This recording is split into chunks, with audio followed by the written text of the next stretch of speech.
Welcome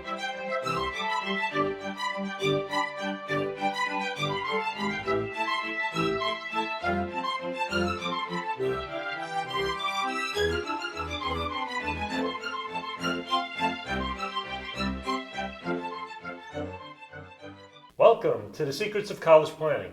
I'm your host, Anthony Uva, and we are at the NCAA convention in Phoenix, Arizona. My guest today is Rebecca Main. She is the strength and conditioning coach at College of Saint Benedict, and welcome to the show. Thank you. Thank you for having me. Yeah, so usually I start my guests where they went to college. So where'd you go to school? There are a few answers to that.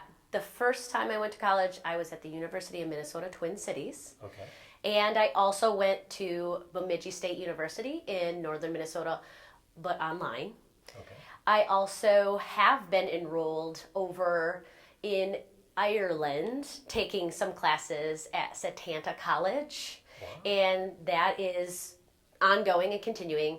I'm currently also enrolled at Somatic Experiencing International to become a somatic experiencing practitioner. Wow. So therapy lens. And will be starting my PhD at the University of Minnesota Twin Cities come fall of 2024. Wow, fantastic. So how does one get involved in strength and conditioning? How did you even pick that field? There are some really different avenues for this process. Mine started because I was a powerlifter. I started powerlifting in high school and was a squat, bench, deadlift proficient athlete all the way through high school, different athletics throughout the entire span of high school. But I saw the benefit of training and lifting weights and became a coach and then a state, national, and world powerlifting referee. Wow. So through my time spent with USA Powerlifting and Powerlifting America, I did move up the ranks, recognized how beneficial it was, and that led me eventually to helping athletes in other sports. Gotcha. So now at College of Saint Benedict, strength and conditioning, do you help all the sports? Predominantly, yes. There are a few that are outside of calendar purview, so their session or their time that they are competing is so early or late in that calendar year that I might only see 9 out of 12. Of the sports? Correct. Now, what do you do with each one of the sports? You have them on a different regimen of different things? The first question to ask or answer in that one is whether they are in or out of season. So if they're in season, they're going to be doing programming that is dependent on the volume of their sport that they're playing and trying to balance that and on a whole level, mental health, school, because they are student athlete first, especially at that D3 level. Student comes first and is highly important. I'm trying to balance that volume for them in season. Out of season, I can play with it a little bit more. There can be larger amounts of work done on the cardiovascular side. So there's lots of different variables. So now take me through something. I'm an incoming freshman from high school. Sure. I play a sport. Mm-hmm. Let's just pick basketball. Sure. Okay. Sure. And what is a freshman do when they come in to see you? You know, women's or men's basketball. Sure. What do? They schedule an appointment with you? They just show up one day? How does Great it all question. start as a freshman that comes in? Great question. So the way that the NCAA works is that there are rules around contact, especially with coaches. I, as a strength and conditioning coach, am considered in that same general grouping of people. I speak directly to their head coach and discern when practice time is for their whole team, and then they come in as a whole team and strength and condition with me. There are small reasons or a few side reasons where I would see an individual athlete at a time. Maybe there's an injury and we're working through some of that. But generally speaking, they're going to come in as an entire team, and that'll be 2 to 3 times per week in season. Out of season, just depends. Gotcha. So and that'll go throughout the whole year?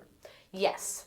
So they're in season, their coaches timing when they are going to have practice, when they're going to strength train, when their competitions are.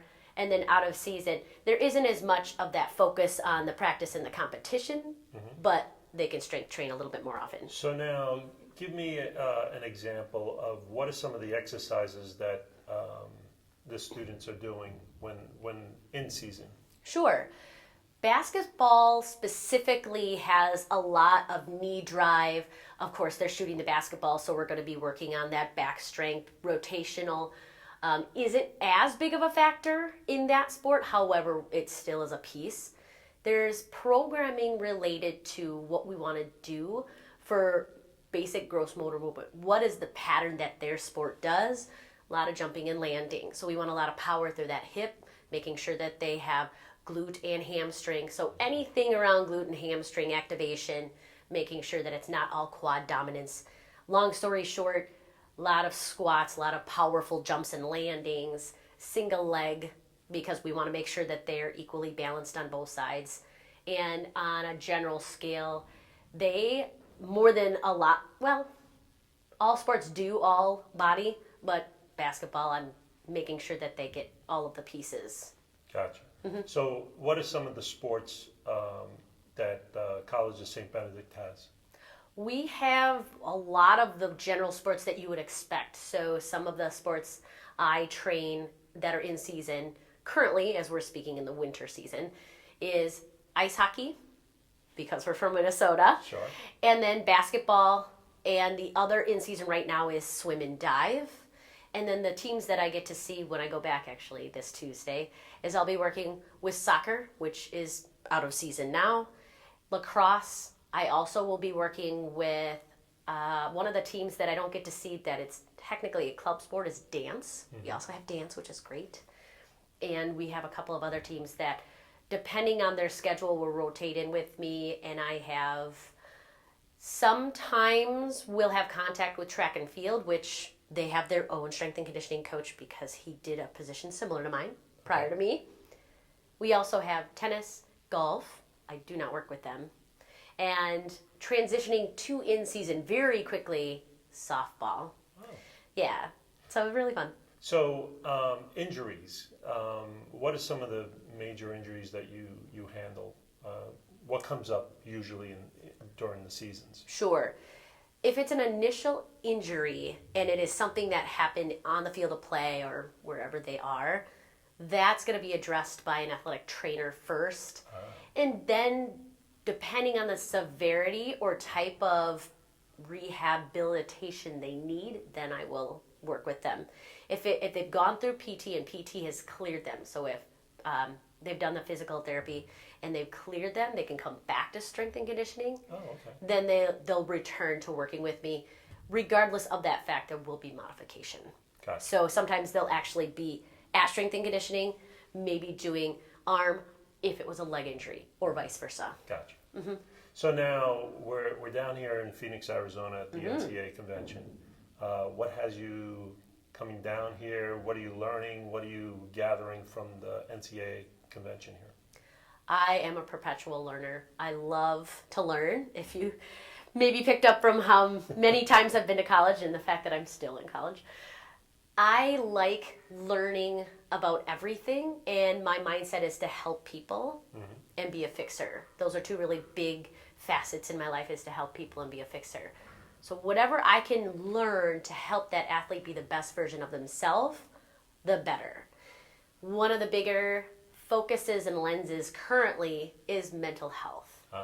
That's where my somatic experiencing will become invaluable to speak with athletes on the mental side. So I am a prior high school teacher or a K through 12 teacher, and I taught physical education and health after having taught choir and elementary music. Wow. So I like to look at the whole lens because music can be therapeutic. Sure. When you're looking at nutrition, is your nutrition matching what you needed? That's a really important thing for college. It's foundational. Maslow's hierarchy of needs, trying to build from the bottom up. What do you need at the very base? Yeah. Food, sleep, So things like that. what are you finding out here on the mental health side with student athletes? That we're taking a really good close look at mental health and making sure that they have the resources that they need. So for a D3 college where we have different sets of resources, some of the individuals that work there, such as myself, will be more diverse. We will have different pieces to our title, not just strength and conditioning coach exclusively. I will want to work with mental health. I will want to work with possibly their nutrition and feather that all into what they do so that their head coach can focus more on playing time, game, practices, competition. Yeah.